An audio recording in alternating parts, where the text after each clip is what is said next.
Hi, welcome to Get Used to It. I'm Sheila Kuehl, your hostess or guide through all of these fabulous topics. And as you know, Get Used to It is a show about issues of interest to and about the LGBT community. And we have a great show for you today. It's been quite a while since we've talked about issues having to do with our youth, our young people. So today I have three guests to talk about kind of what has been happening for young people in our community. First, I have Jorge Valencia, who's the executive director of the Trevor Project, which is the only nationwide suicide helpline for gay and lesbian teens. Welcome, Jorge. Thank you. Carolyn Laub, who's the executive director of the Gay Straight Alliance Network. Welcome. Thank you, Sheila. And Vanessa, who is now a junior college student, but has been active as a high school student, a student activist and leader around LGBT issues of discrimination in schools. Welcome, Vanessa. Thank you. Jorge, we're going to start with you. A while ago, we did a show about teen suicide, and we looked at a number of startling statistics about our kids in the LGBT community and what a high percentage of teen suicides they were. Can you tell us if that's still the case and kind of what's going on in this area now? Yeah, sadly, it continues to be very high. When you look at suicide in general among 15 to 24-year-olds in the general population, it's among the top 3 causes of death among that age group, 15 to 24-year-olds. And then when you consider gay, lesbian, bisexual, transgender teens or questioning teens, they're 3 to 4 times more likely to attempt suicide than their heterosexual peers. So it's still pretty high. So what does the Trevor Project do? Well, it's our objective first and foremost to get a teen, a caller, past the suicidal point. And so we average about 1,200 calls a month from teens all over the United States who feel alone, desperate, they just have nobody to talk to. And our first priority is to make sure to keep them alive. Once we've gotten them past that or feel comfortable that we have, then we refer them to different resource groups in their areas, local resource areas. Many teens, though, are still not comfortable talking to others about what they're going through, and 30% of them continue to call us back, and we become their lifeblood. Mm-hmm. So I'm sure that over the years that you've worked in this area, you've formed some opinions about kind of what's going on here. Why are our kids even more at risk? Obviously you can think of 6 or 8 answers, but sort of what does it show? Well, you know, in general, teens go through a very difficult time to begin with. Your body's changing, you know, emotionally, you know, everything just seems to be that much more elevated. When you consider someone who identifies themselves as gay, lesbian, bisexual, or transgender, at that point, these teens have to overcome a lot of stigma. Most of the time, you know, they're used to society saying that, you know, you're not supposed to be that way, that it's a choice, and it creates a lot of self-hatred, a lot of internalization that is not good for them, which then leads them to, you know, increased substance abuse and just some behaviors that are detrimental to them.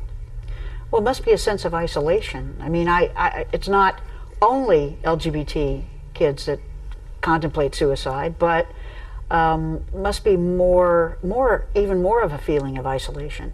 Absolutely. They start, you know, these teens, and one of the things that you start realizing when you look at teens within this group, and in general though, but specifically the group that we're talking about, LGBT teens, is that they start to disassociate themselves, and there is an isolation that takes place, and that just leads them to act out in certain behaviors that in the end hurts them.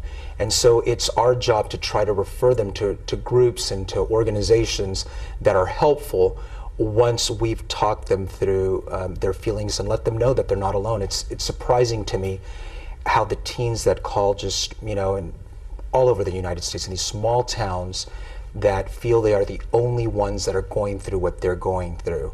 And without having done anything or even experimented or experienced anything, just what they know they're already contemplating suicide because they're afraid of what the results of society, schools, families might be. So I would think that people might imagine, oh, well, this would happen in a small town because, as you say, you know, people would think that they're the only one. So do we find more of a problem in small towns around the country, not so much in LA, New York, etc.? No, sadly, it's all over the United States. I think when we look at our demographics, New York and Los Angeles still, or not Los Angeles, excuse me, California make up the bulk of our calls. But it's like 10 or 15%, and all of the rest of that percentage is divvied up between the United States. So it's all over, really. It doesn't matter that the teens in a large city or a small city, it's all about how they identify and how they're able to talk to someone about what they're going through.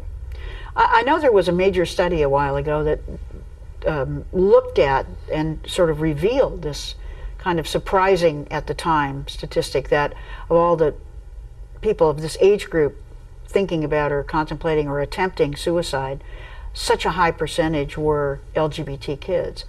Have the statistics gotten any better, though, either the number of people, sheer number of people, or has there been another study to show that we're helping in any way?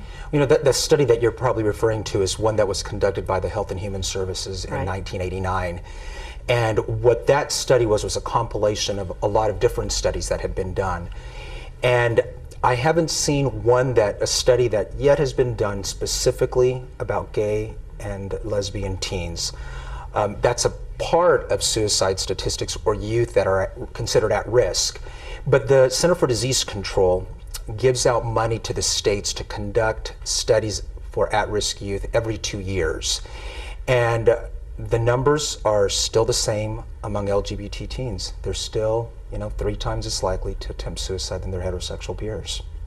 So how does the Trevor Project, how does the call-in line work? Is it peers who are answering the phones, or volunteers? Do you have a large staff that answers the phones? Tell me a little about the project. Well, it's a toll-free, confidential helpline, and it's open 24/7, 365 days a year. We rely on the kindness of volunteers that have gone through a lot of training, over 64 hours of training, to be able to get on those phones and respond to them. We also have paid clinicians on staff to intervene when necessary. We don't use peer-to-peer counseling right now, although we refer them to many peer-to-peer counseling groups after we've talked to the kids. Some that are looking for that specifically. That's not our role. Our role is really just to get them through that crisis moment and make sure that they're around. But, we rely on about 100 volunteers that man the lines. And we're very, very grateful to them. We could not do it without them. We go in, we train, and we just make sure that they're around to help us keep our teens alive. What's the training like? It's not about, and I'm glad you asked that, because a lot of people think, when a teen calls and they think, I might be gay, that they might be saying on the other line, from our side, well, great, it's great to be gay, or whatever it may be. We act as counselors, which is if a teen says, I think I might be gay, a counselor would respond, what makes you think you might be gay? And we take them through that whole process. If a teen says, I'm gay, well, good for you. We're there to support them in whatever decision or however they feel. And our target audience are the LGBT teens, but 40% of the teens that call consider themselves questioning. They're not ready to identify their sexuality.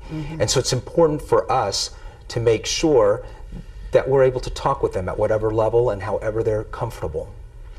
So what can communities do, or what can friends do? What can parents do?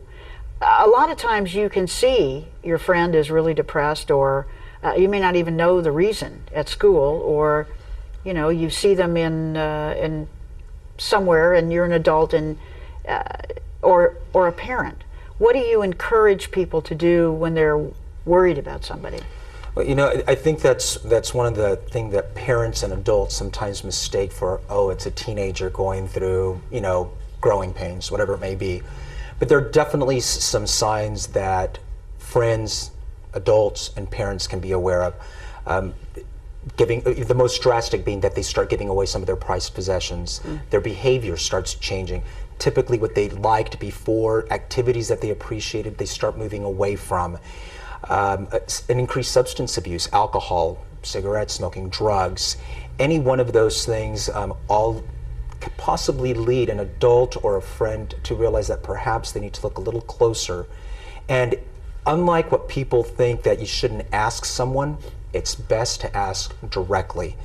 And if they mention suicide, it's important to ask them if they made a plan to commit a suicide.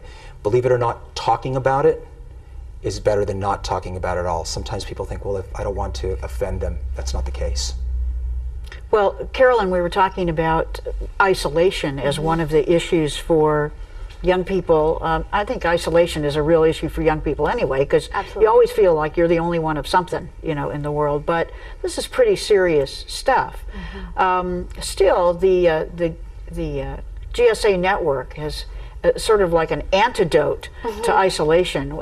Tell us a little bit about kind of your story, how you got involved, and really what GSA is. Sure. Well, it's interesting what George is talking about. The report in 1989. That's 1989 is the year there was the very first Gay Straight Alliance Club started in this country, and since then we've seen a really dramatic increase in these clubs, and what they are an antidote to the isolation that young people feel.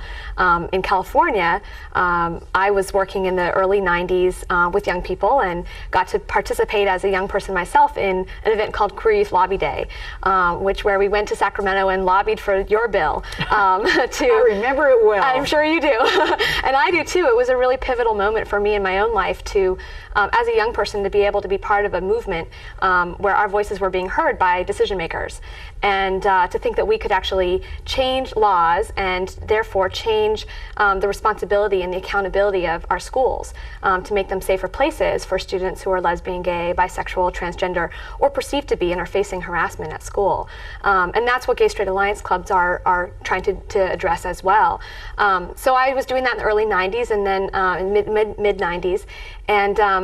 And then in 1998, I met a young woman who had started a Gay Straight Alliance club at her school in Palo Alto. And she had done that in solidarity with students in Salt Lake City who couldn't have a Gay Straight Alliance club because they had tried to establish one, and their school board banned all clubs in order to be able to ban the Gay Straight Alliance club. Right. And that was a turning point in the Gay Straight Alliance movement because it caught the national media attention, and students all over the country found out about Gay Straight Alliance Club and said, well, okay, they can't have one in Salt Lake City, but we can start one at my school. And that's so that echoed in California, and I learned about them and thought, this is really powerful. Young people coming together, and certainly to provide a support environment, a safe haven at school, a safe place you can go at lunchtime and no one's going to judge you regardless of your sexual orientation or whether you're questioning. But it's engaging straight allies as well to try to do education and activism. So I got really excited, and in 1998 started a network of Gay Straight Alliance clubs in California. So the GSAs in California can join this network, and do they interface on stuff? Is there like, you know, conferences or? Yeah, we've got a whole variety of programs. We started out first in the San Francisco Bay Area in 1998 with about 40 clubs that already existed. And we've now grown to be a statewide organization in California. We've got over 460 clubs, which represents over 40% of the public high schools in California. So that means 40% of the high school students in this state can go to school and hear the announcements for the Gay Straight Alliance Club, and it's just becoming a normal part of what it means to be a teenager and to go to school, and there's gay folks and lesbian folks and bisexual and transgender folks in your school, and that's making a real difference for how people's attitudes are developing. And then what we do as a network is to bring young people together to teach them skills for leadership skills and activism skills so that they can learn how to use their Gay Straight Alliance Club as a vehicle for creating longer term change in their school climate and the institutional policies. What difference do you think it makes in students' lives to have a GSA on their campus? You know, I think for a student who's really struggling with their own identity or facing harassment at home or at school, it offers a safe haven and a safe place that they can go and be who they are. And for the straight allies, it's a place where they can express their values and their beliefs about civil liberties and social justice. And I think what it's also doing in terms of the impact of, we've been tracking the young people that we train in our leadership development programs and our activist, we have a summer activist camp. And what we're doing is tracking those young people, and they're going on into college and beyond to see themselves as leaders and to see themselves as social change agents. So they're really coming from, may have come from a place of disempowerment, and they're really moving to a place of empowerment, believing that they have a voice and a role in our society to change it. Did it change your life? Oh, it definitely did. I mean, being able to see that, I could make an impact and affect so many other young people is immensely rewarding for me. Well, it's interesting. A lot of places that think about a problem create a service. And I mean, like the Trevor Project is a very, very valuable service. This is really different. Right. I mean, in terms of organizing, in order to help yourself, that's really what a GSA does on the campus. And the broader impact on the campus.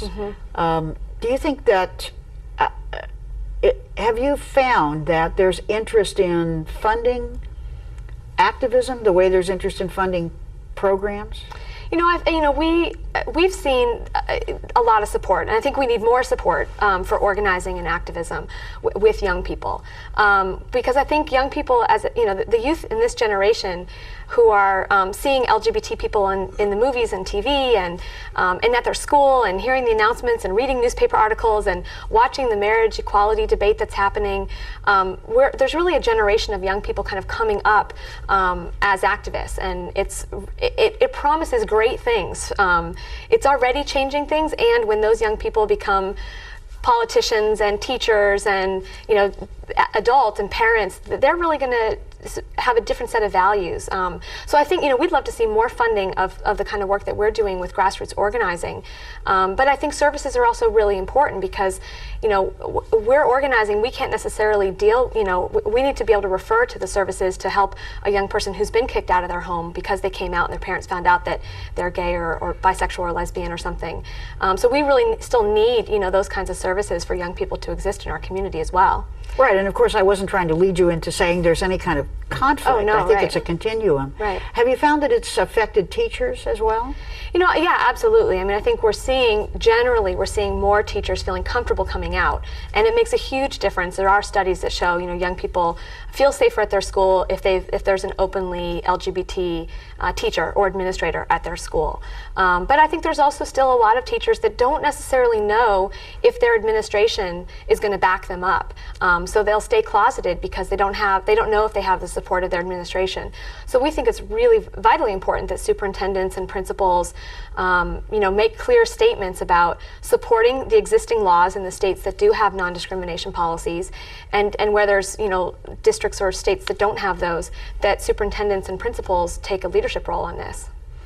I'm thinking about straight teachers though as well. I mean, Yes. sometimes it's a real risk to be the teacher that's going to be the one who's the advisor to the GSA on Right. campus, because immediately everybody thinks you must be gay. Right.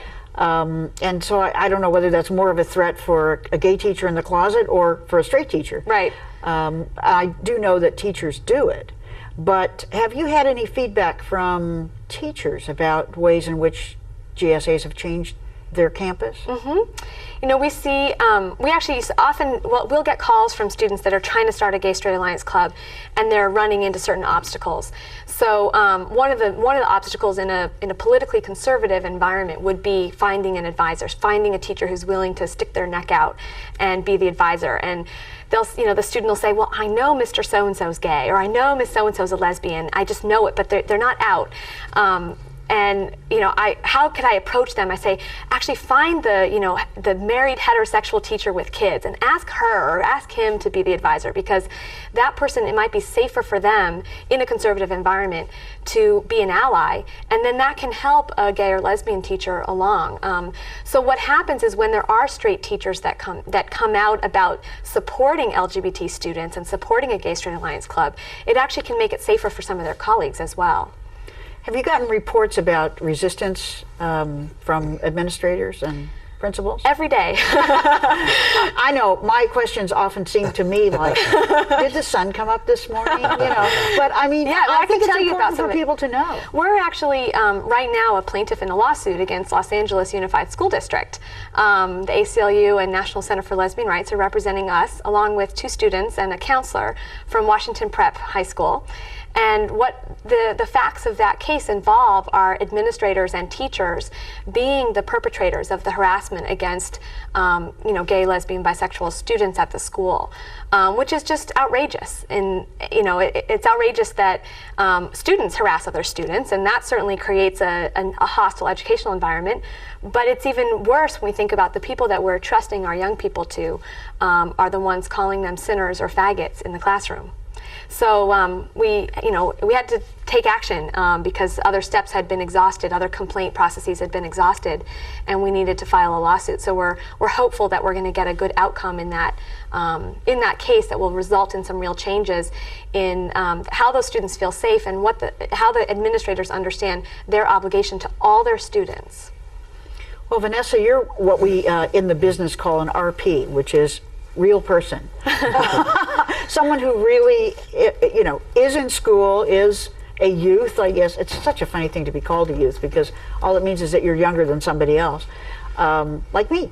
Sure. But I know that you've really made a decision and have been very much of a leader in activism, but that can't have been the thing that happened to you like in the first instance. Tell us a little about kind of what led you in your school to decide that somebody had to do something about something. Okay, well, in my district there are no gay straight alliances. In fact, there's no representation for LGBT youth at all. I live in Orange County. My best friend is actually also LGBT, and we came upon the idea that we should get more active, we should be involved, we should start making a difference from the bottom up. But it really just gave a lot of purpose for me. It made me feel like, if we can't go out there, we can't find adults to support us, we can't, we don't know where to go for help. We have to start here. We have to be the help that we want other people to be for us. So what was it like at your school? Our administration completely shot us down in the beginning. When they came out for the Club Rush Week, they took our club papers and they took them out of the ASB room, the associative body, and they wouldn't let them review it. So the assistant principal took us to his room, and he probably discussed it with the district lawyers. They're like, do we have to let this club come through? And of course they do, because of AB 537. And they want to receive, government funding, of course. So they did let our club pass, but we still have our posters torn down, not just by students, but by administration. And I mean, it's an ongoing struggle, but every day we make progress. So are there many students involved, or I mean, I know you're in junior college now, but yeah. in your high school, kind of where you started this, are there many students involved? Yes, there's a day every year called the Day of Silence, and at our school we had over 200 students participate. Our school has 2,000 students, so that's 10%, which is a great showing. I think that our school's become more progressive, and it's become a much safer environment for LGBT youth. It's become more of the cool thing at school, like, oh, you don't support LGBT youth? What's wrong with you? It's like everyone should get involved. We have tons of straight allies at my high school, which was great. Do you think that makes a difference for the kinds of kids that we were talking about? I mean, it's sort of a theme that weaves through this. You're feeling very isolated, nobody's on your side, you don't know anybody to talk to, you think, there's no sense in living. Yeah, of course. I don't know whether you would say, yes, I know a person that decided not to kill themselves because, well, there are other people there. You do? Yes, yeah. We actually had a student in our school that came up to us after we started the club and said, thank you so much, and was in tears, and I mean, it totally made it meaningful for the club to have been started because somebody was represented that we wouldn't have even known about. Right. And students would always come out, to my best friend and me in the beginning. And you're like, oh, I am, but don't tell anyone. But it feels really good to know someone else. Just having that support. So has it made a difference in your life? You kind of alluded to the fact that it kind of gave meaning, but say more about that. Well, I think that for a lot of times I would wake up in the morning, not have, any meaning, to feel like life was just going through every day. It was monotonous. It was meaningless. But when I found this cause, I went up to San Francisco for a summer to intern at Lyric, which is a nonprofit. Are they a nonprofit? Yeah. Yeah, up north. And it was a service organization. So, I mean, I started with them, and then from there I went to GSA Network, and I joined their youth council and their governing board, and I started going to conferences, workshops, trainings. It was just amazing. It was such a great experience. It really made me an activist for life, you know, and then they were like a stepping stone to other organizations like Liberty Hill. You know, it's just been a really great experience all around. So do you go to other schools or work with kids from other schools, and what have you seen as an experience around the state or places that you've gone? Like well, good stuff and bad stuff. we visit several schools. We have private schools with GSAs, and then we also have a lot of public schools. But from visiting the schools that I have, or students from their GSAs, they always come together at conferences, and they're always talking. They just feel so great and free. But then, you know, they go back to their school and they discuss about how, you know, it's like having to go back into this, you know, very oppressed situation where they feel like there's a lot of weight on their shoulders. They can't be who they are. And then when they come to these conferences, you know, held by, you know, GSA Network and other things, they just feel like, and you know, like they're free. They can be who they are. They don't feel isolated. They find friends. There's this camaraderie, you know. And well, it's been the case with activism, you know, for a long time. I mean, Yes. it felt that way with anti-war activism, and when I was in, I think in middle school, we were collecting money for the Freedom Riders, and you know, it just. I mean, be careful. You could end up spending your whole life in public service. it's okay. That's a good thing. You don't make $1 billion, but the truth is, I think that it's, you know, it's a very important thing, just for the reason that you said, that it kind of enables your life to mean Meaningful. something. And it's priceless, you know. It is. So what, you know, if people are watching the show and they don't have a GSA in their school, or they do, but they, you know, they're not connecting with the administration, what advice would you give them? Find an ally, a faculty member or an administrator. Ask them to be your representation. Just because you need an adult to start a club, and from there, in California for a public school, from there you can start a club. But just to stay strong, and it will come through. You know, things will get better. I think it's a great message. I also want to kind of weave these themes together in a way, because if you do a show and it's supposed to be about young people, and then you take, you know, one subject in terms of a suicide hotline and the GSA network and a particular school's experience. What does this mean, though, for the experience of LGBT youth generally, in terms of what you've seen, what it's like in the country now? You may not feel you're the expert, but I want you to say what you think anyway. I mean, my sense is that we're really at a point of change. I mean, I think while we're still, you know, we're still seeing, you know, in fact, increases, you know, of young people calling and needing a suicide hotline. We also are seeing at the same time, you know, this incredibly empowering grassroots movement that's happening with young people as well, who are getting empowered. And I mean, I always think about the fact that there's young people who they've never been in the closet. They don't even know what the closet is. I mean, they figured out their sexual orientation and then they just told everyone about it, you know? And it was just a normal part of adolescent development. So but at the same time, you know, depending on sort of if you're in the blue states or the red states, you know, wherever you are in terms of the kind of the social environment, and the political environment, it can really make a difference for how a young person gets treated and whether or not they feel like they have access to, you know, support services or an opportunity to be involved in activism. So I think we're really in a time of flux around this issue. Well, there's such a continuum. You know, we think things are so much better than they were because you can come out and not get, you know, shot. But I don't know if it feels that way when you're in the middle of it, and it still feels, as you said, you know, they go back into a very oppressive atmosphere, and even if there is a GSA, you know, or what do you hear? Well, and you know, based on that and what Vanessa was saying about them going back and feeling that way, we get the calls every day.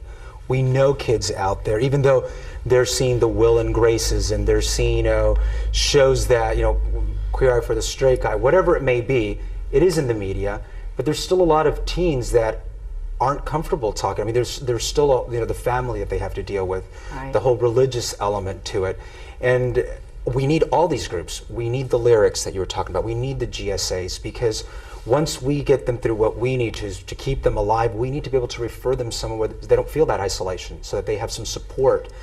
But it's still a reality, unfortunately, and the good thing is that there are a lot more resources now than ever before for teens to lead, hopefully, a normal, healthy life. What kind of resources are available? I mean, you don't have to say, since we're a national show, some of it will put the hotline number on there, and I think the GSA network and any other phone numbers we want at the end, but what sorts of resources do you find that have come into existence that are very helpful? And I want to hear from everybody, if you... Well, I think we're seeing really you mentioned a continuum, and I think we're starting to see a real continuum of the kinds of resources that exist for young people. I mean, certainly an explosion of resources on the internet, which is helping young people who are in geographically more isolated areas.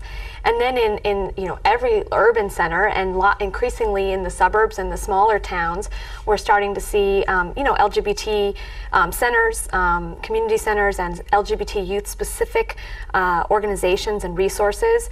I know there's been a huge growth in the last 15 years of those kinds of resources, so that it exists in the community and also in your school, so that if you don't have access as a young person to go to something in your community, you could call an 800 talk line. You can look on the internet, and you can go to something at your own school. So I think that whole range of services that are starting to exist for young people is really making a big difference. Have things changed in Orange County? Yes, we actually have an LGBT center in Orange County. Very hidden, looks like a business office. Yeah, we actually have Orange County bonfires. There's going to be an Orange County training. I mean, everything's changing, especially with the media, even though there's still a misrepresentation, of LGBT in the media. It's definitely helping, be able to see LGBT on the TV and seeing it in the peers, seeing it in the classroom. It's, yeah. It also seems to be a much more racially diverse movement. I think young people generally have been much better about that every generation. Yeah. It's kind of like in my generation, my parents used to always talk about which country in Western Europe everybody came from. These were the Germans, and these were the Italians, and these were the Irish, and it was very serious. There were gangs and all kinds of stuff at the beginning of the last century. And then when we moved to California, it's like we didn't know who was what, really. We sort of knew because of their name. But it became like nothing eventually over, frankly, 100 years. So do you find it's much more diverse in terms of the LGBT youth movement too? Yes, I definitely do. It's definitely not only just a movement for LGBT youth, but also for LGBT youth of color. We have several, campaigns working. I mean, for example, I did a workshop once called LGBT People of Color, where we actually learned about people of color, which is amazing because, when I was younger, I didn't know anybody besides white people could possibly be LGBT, shocking to me. Like, oh my God. Yeah. The majority of the youth that we're working with in California are youth of color that are in the gay straight alliances, and it didn't used to be that way. I mean, when GSAs first started, and I think when a lot of the LGBT youth services first started in the last decade or two, it was mostly white youth, and there was a perception that Vanessa's talking about that, and then if you look at representations in the media, you still predominantly see LGBT people are white, and so we're really working to change that intentionally around the schools that we're working in, that we're very focused on working in schools that serve low-income youth and youth of color. And to that point, I think it's very important because statistics still show that among teens of color that identify themselves as LGBT, the isolation, they have a lot more to overcome. unlike racial, where someone can see pretty much off the bat what someone's race might be, they still have to overcome stereotypes in that way, let alone what they're feeling about their own feelings that they're having to hide and internalize. So if they're perceived as a minority race and LGBT, it adds to that. So it's very good to hear that you're focusing on that, and that's great. One of the things that was always a problem when we were organizing in high school and in college was that people were there and then they'd left. So that it's almost like term limits, that we have in the legislature. It's kind of like you just learned how to do it, now you're gone. Do you find that that's an issue around GSA leadership? Yeah, it's a huge issue just in general for GSAs, and maybe Vanessa can talk about, how you guys have dealt with that in your own you school. left. What happened? Well, several GSAs have this day called Bring a Freshman Day, and that's where all the upperclassmen bring a freshman in, so that the club can continue on and still be as resilient as the activism is in this country. And I imagine people are still in touch with each other. I mean, it's like you didn't just vanish. Yeah, I'm still very much a part of the Southern California Youth Council and the board, and I'm always trying to do whatever I can, especially for my high school. Yeah, and we try to, in our leadership trainings that we do on the weekends and at conferences, we try to train young people around how to think intentionally about transitioning your leadership, so that if you're a senior and you've been the president of the GSA club, that you've identified a junior or a sophomore or somebody who's going to take on the work after you're gone, and that you actually mentor them into that role. So I think, Bring a Freshman Day and really building the membership is a really key part of the work that the GSAs need to do. Well, there's always been a sort of question about whether that's not a good thing anyway in terms of transition, because where you don't have built-in transition, sometimes you have, the people who founded an activist organization and they're the ones that run it for the next 20 years and they haven't taught anybody anything. So in a way, you have a very dynamic, situation here. But I wonder whether there's much of a connection. Vanessa's indicating that it made a big difference in her life.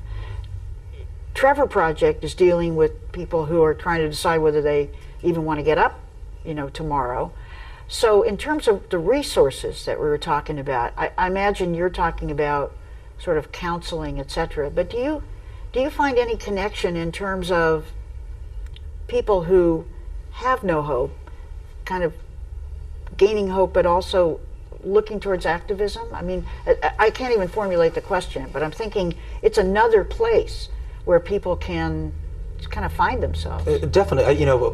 Most of the kids feel, like I said before, that they're the only ones that are going through that. I think just knowing that there are groups like GSA, like Lyrics, like Glistens, there's so many groups out there, knowing that there are other teens like them, and just getting them in that frame of mind that there are many like them helps. And so there's definitely, how they turn towards activism, we don't really monitor that. We hope that through the course of keeping them alive, and we certainly hear back from them who say, thank you for talking with me, thank you for being there, and we hope that they then turn to their schools and to others that may be feeling that, because there's some great organizations. And when you look at a teen that may be kicked out of a home, you're talking 48 hours before they turn to very risky behavior. And knowing that there are groups that they can turn to and teens that they can talk with, I think definitely gives them that hope to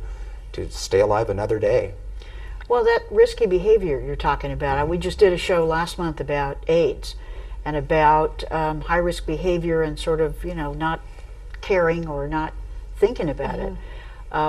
Is that an issue for very young people too, I imagine? I mean, everybody's sexually active probably, or most people anyway. How do you talk to young people about these sort of health, life and death issues like HIV and AIDS? Well, one of the things that a lot of young people in California that we're working with are starting to look at is with the passage of SB 71, another one of your great pieces of legislation, young people are really inspired by that, to say, okay, we have to have comprehensive sexual health education in our schools, and that sex education can't discriminate against us based on any of the protected categories in the education code, which includes sexual orientation and gender identity. So the curriculum needs to be relevant for young people, and but it's not. I mean, the vast majority of schools don't have any education that a young gay or lesbian or bisexual or transgender person feels relates to their own life and the information that they need that's potentially life-saving information. So young people are starting to get organized around that issue as well, and going to their sex ed teachers and saying, you've got to include me in this as well. Well, in California, one of the things we ran into is no school district is required to have sex ed in the curriculum. It was one of those compromises a long time ago, but they are required to have HIV/AIDS education in the curriculum. So the bill that we did kind of tried to put all of those mandates for these poor school districts. I mean, really, imagine trying to obey the law that's scattered all over all the different codes in one place and make it consistent so that parents had the right to see the curriculum. They have a right to say, I don't want my kid to take those classes or whatever. We changed it so that they don't have to say, I do want my kid, but rather, opt out. But just to make it consistent. But here we are up in the legislature imagining that this all makes a difference. Okay, you were just there. Does this kind of education make a difference? It definitely does, because we go into health class, and the number one thing they teach is abstinence. Oh, yeah. And, that doesn't work for us because we're not allowed to get married. How can we wait? How do we know when's the right time? So I've always stressed safe sex, just knowing what you're getting into, being responsible enough to handle whatever you're doing, and, to know your information, So it could be a real connection, really, when we're talking about discrimination stuff and health issues in terms of education. Because really, when you talk about youth, you're kind of mostly talking about schools in terms of where everybody has to be every day. And that reminds me, is there a dropout factor too? Yeah, I mean, there is a huge dropout factor. A number of studies have shown that. I mean, one that comes to mind is the most recently, George was talking about the CDC requiring states to do certain studies every 2 years, and in California, the California Healthy Kids Survey serves that function, and we analyzed data from the California Healthy Kids Survey that a couple of years ago, for the very first time, asked students if they had been, in the last 12 months, harassed or bullied based on their sexual orientation because someone thought they were gay or lesbian, even if they aren't. And those students that said yes, they had been bullied because of their perceived or actual sexual orientation were more likely to skip class because they felt unsafe at school, which is generally connected to, ultimately, if you continue to feel unsafe, you're more likely to drop out. And of course, it was related to some of the kinds of things that George talked about: feeling depressed, feeling suicidal, abusing alcohol and drugs. So we see all of those health risks and academic risks. And those students also reported, on the whole, that they had lower grades.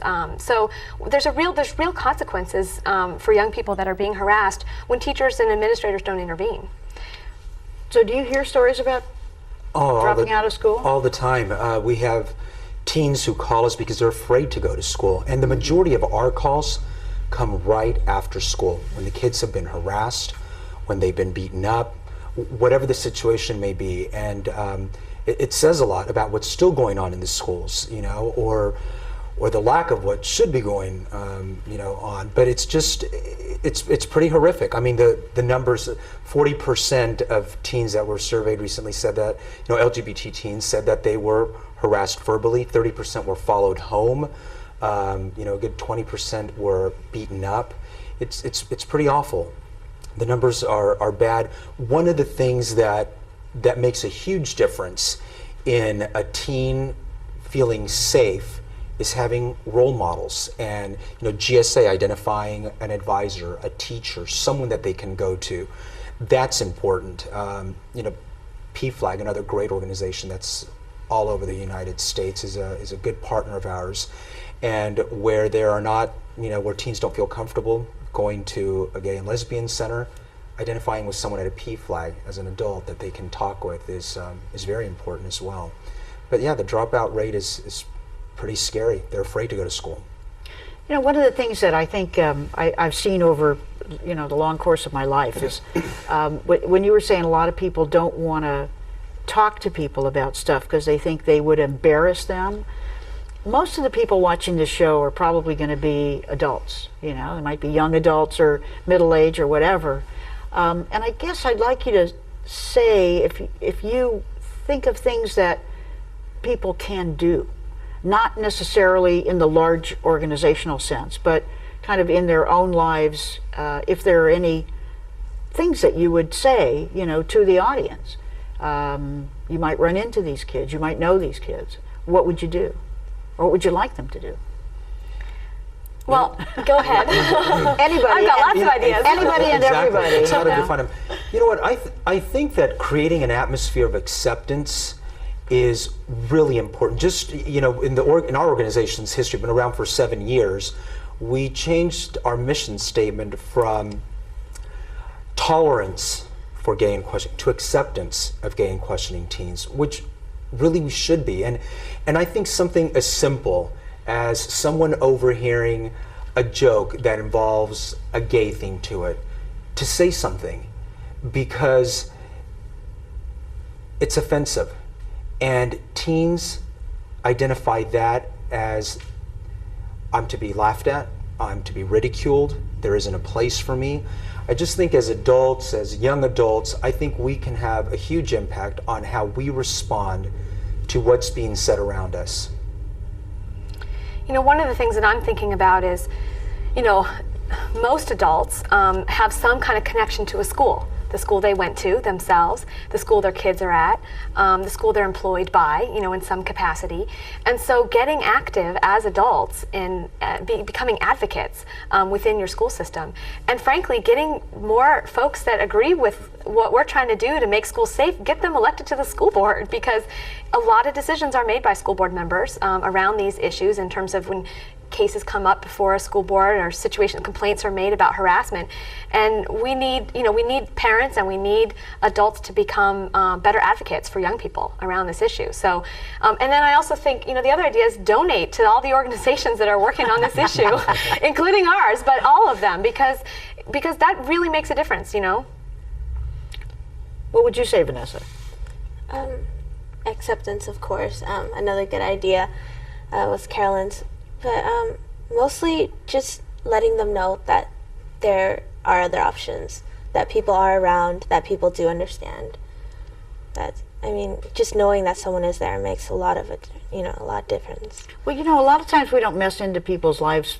I'm really thinking this is really true about saying, I don't want to embarrass them. They may not be ready to come out to me yet. I mean, you know, we all know kids. 12, 13 years old, and you go, he's gay, you know. He is not saying it yet. He's probably wondering about it. You know, she's a baby dyke, just is, and she may not know it yet or want to talk about it. And it's easy for me because I'm totally out and I'm seen kind of in the media, but there are a lot of people watching who wonder, you know, what can they do? I mean, they may be working with kids and not even know whether these kids are having a hard time or not. I mean, it's kind of hard to open a conversation sometimes with a kid. You can positively reflect on social issues that are going on, like, equal rights, same-sex marriage. You know, you can just leave little hints like, you know, I really think it's wrong what Bush is trying to do right now. You know, just try to be really subtle about it and, you know, see the way they're reacting to it. You don't have to be like, what's wrong with you? Are you gay? Tell me now, what can I do? Right, you know, exactly. Just try to be more subtle and, you know, hopefully when they're looking for someone, they'll know they can come to you because they know your stance on the situation. So what has really, I didn't really ask you very much, George, about your own history. How did you come to get involved with Trevor Project? I actually went to a benefit that they had 4 years ago and was very moved by the words that were being said, and frankly, very horrified at the statistics. And I never knew about them. You know, suicide is one of those things that's still considered a family secret. People don't like to talk about it. And you know, when you look at the World Health Organization that reports that every, 15 minutes in the United States someone commits suicide, that's, those are some big numbers there. So I was and it reminded me of a friend of mine that actually committed suicide when he was in his teens. never knew why, never understood. He seemed to have everything going for him, and it really hit home that perhaps it was something I could do with Trevor, and I've enjoyed every minute of it so far. Well, I think it's the best way actually to live. It was wonderful running some 501c3s, and I can't wait to get back to it when I'm. When we're ready to let you go. Oh, okay. But term limits, I'll be there, someday. So, what have you seen in terms of the leaders that you were talking about? Because we wonder whether, I don't know exactly what a leadership training kind of is. What kinds of things do you emphasize in the leadership training? And then as you've seen young people go through, graduate, and you said they're kind of still out in the world doing this. Right. What are they doing? Well, I mean, the leadership trainings, we really start at a basic level around how do you facilitate a meeting of your Gay Straight Alliance Club? How do you get it started, develop a mission statement and a purpose, and set goals and create action plans? And then, we walk students through the process of grassroots organizing and identifying your allies, thinking about who might oppose you and what you can do to counter that. And then teaching and doing political education with young people about understanding different kinds of oppressions and how some of these oppressions are intersecting in their own lives and in their own identities. So we're developing some consciousness for young people around the social and political realm, and then also building their own skill set so that they know how to go out there and fundraise and run meetings and train teachers and lobby in front of their school board, and all kinds of skills that are needed to make changes in an institution.